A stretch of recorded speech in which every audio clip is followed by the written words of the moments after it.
Good evening, everyone. Welcome to the regular town council meeting of July the 9th, 2018. Please join me in the Pledge of Allegiance led by Councilman Seelong.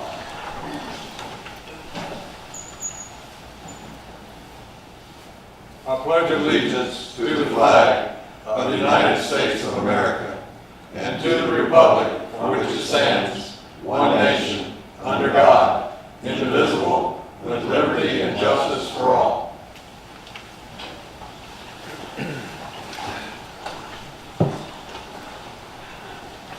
May we have a moment of silence.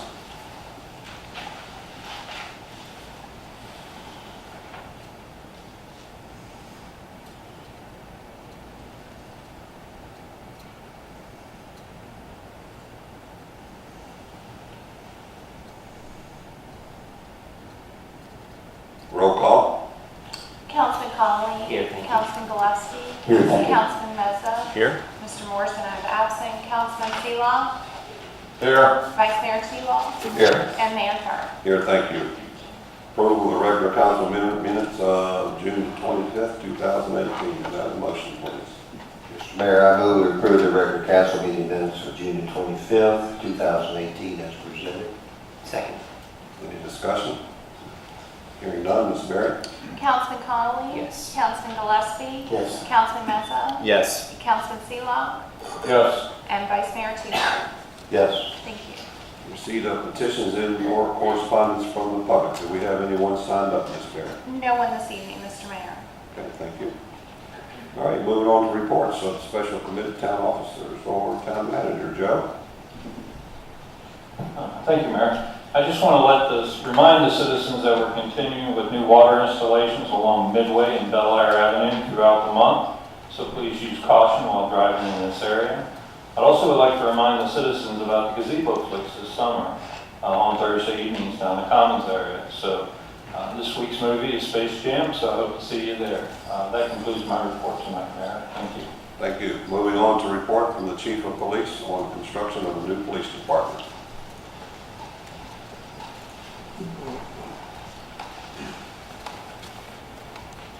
Good evening, gentlemen. Appreciate a few moments this evening to bring you up to speed on what's been going on out on Kendrick and Monroe.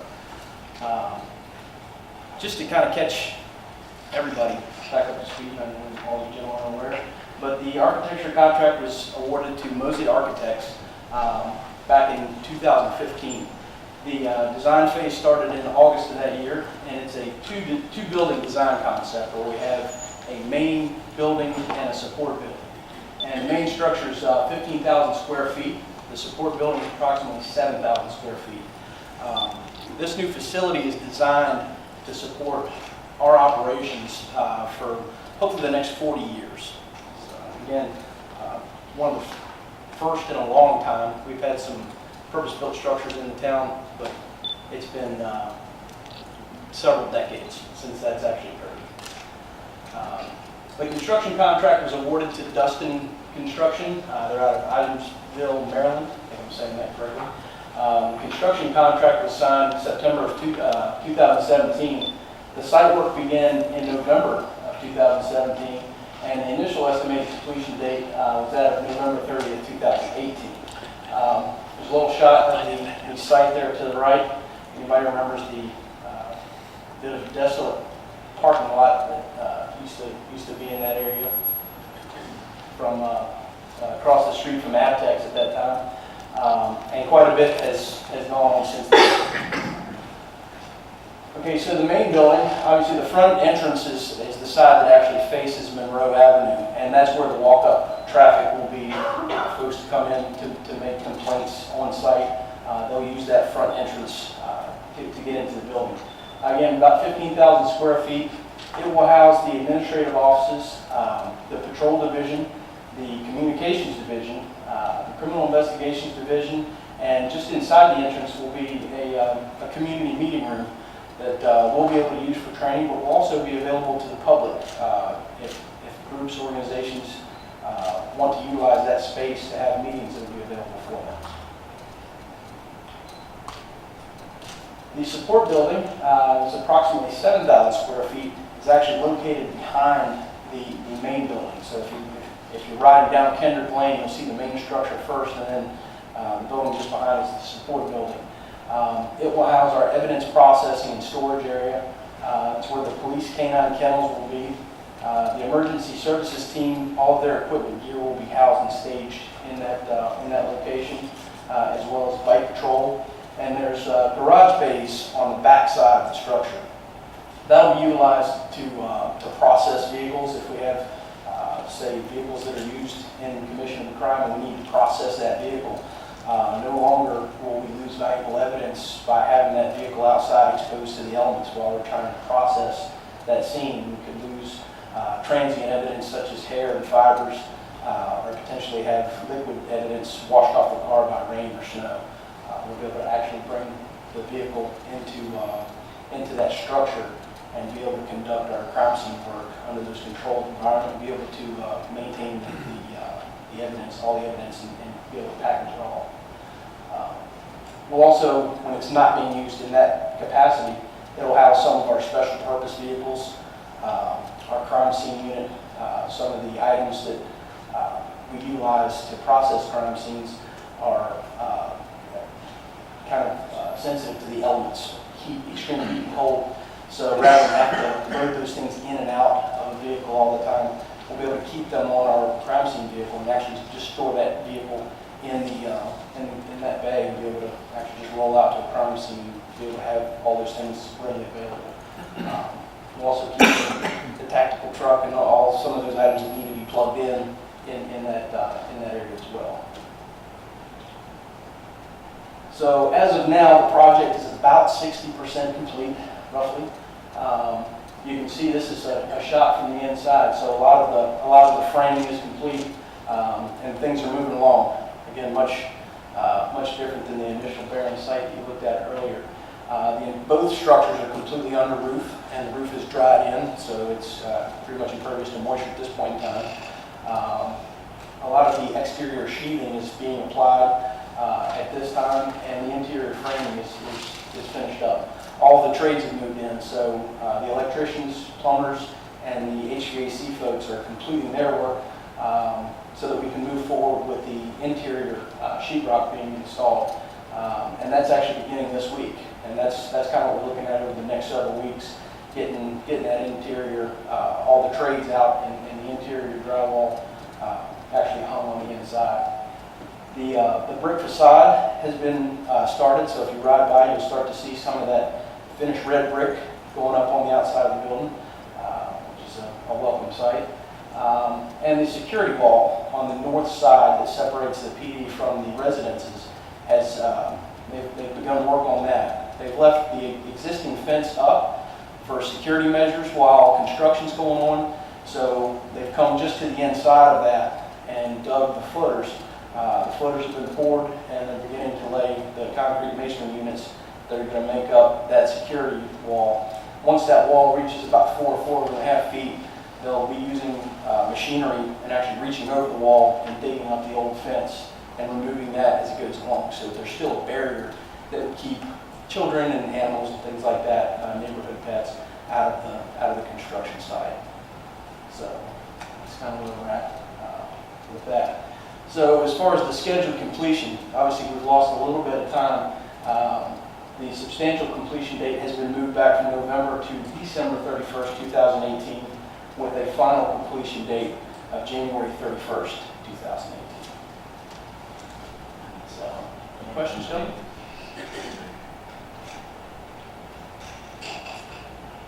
And it'll look something like that with a whole lot more color after we finish. Chief, we lost time due to the rains. Weather, bad dirt, the normal things that one loses time in a construction project to. Nothing out of the ordinary, but there are certainly some setbacks and delays. So we're holding the contractor accountable for the time. And one of the big things, again, I want to thank you all for having the forethought to employ our clerk of the works, JTS, and ECS, which is the third-party inspector out there, having that oversight on the job site I think is going to provide us with a whole lot of value that we may not have gotten prior to that taking place. I think we're going to get more bang for our buck for that for sure. Thank you, Chief. Any other questions for the Chief? Thank you. Thank you, gentlemen. Report from Director of Planning on conceptual plans for the Afton Inn.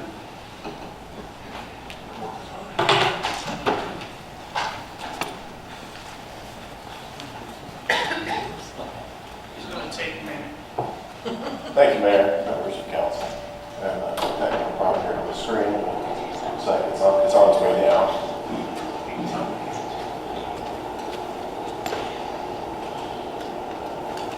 No hurry. No Monday night football yet.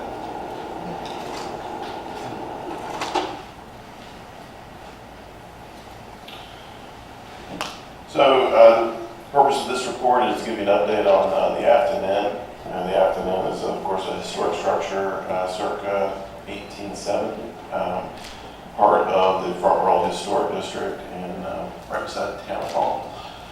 The Economic Development Authority has been working on finding a plan to move forward with to save the building. And the town has received an application to do just that. And that's going to be considered by the Board of Architectural Review at their meeting tomorrow evening at 7:30. But I wanted to share with you some slides showing the plan that's been presented to the Board of Architectural Review. Couple seconds.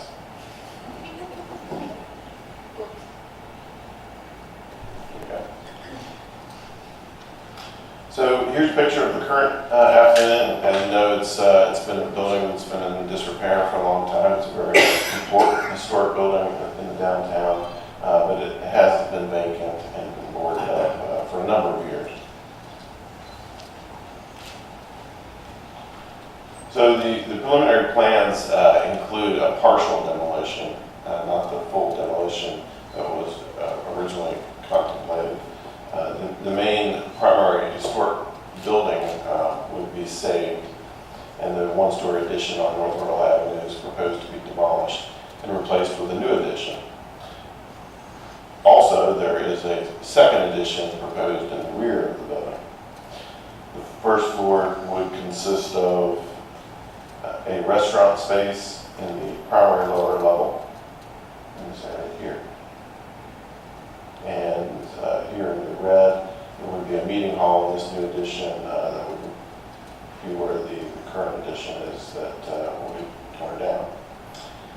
And to the rear, there would be a commercial space. So we would be gaining approximately 2,500 square feet of office space, 4,700 square feet of commercial space, including everything there on the first floor, and 4 apartments. The office space and apartments are on the second and third levels. There's 2 apartments in the back, which are multi-level loft type apartments, and 2 apartments proposed in the front.